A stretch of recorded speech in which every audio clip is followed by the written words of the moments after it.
I moved into a new apartment last month. It was an exciting time, filled with the promise of new beginnings and the thrill of setting up a new space.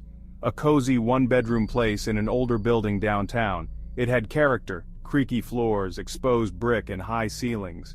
The kind of place that felt like it had stories to tell, with its vintage charm and unique quirks. Everything seemed normal until I started noticing something strange. Little things at first, like odd drafts and unusual noises that I couldn't quite place. Behind the closet wall there was a faint outline like a hidden door. It was subtle, almost as if it was meant to be concealed from prying eyes. It was covered in layers of old wallpaper, but the shape was unmistakable.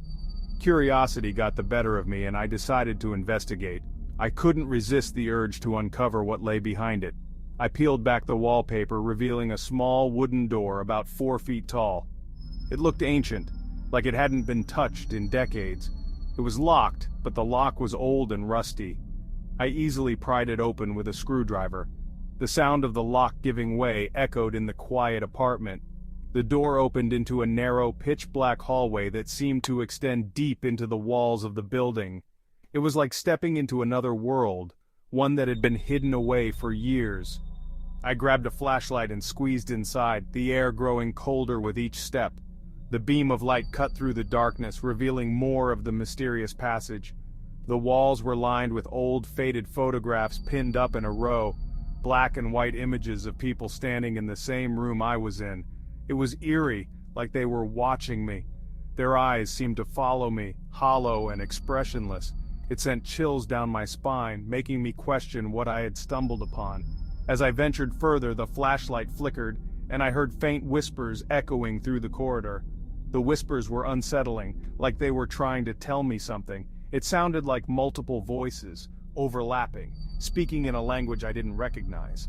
The cacophony of sounds made it hard to focus, adding to the growing sense of unease. Then, I saw it.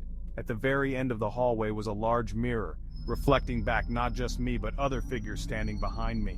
The sight was both mesmerizing and terrifying. I spun around, but the hallway was empty.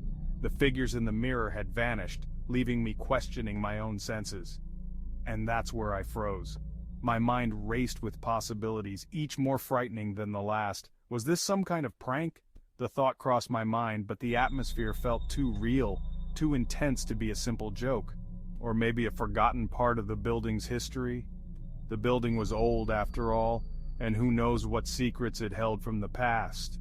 The whispers grew louder, and the air felt dense, almost suffocating.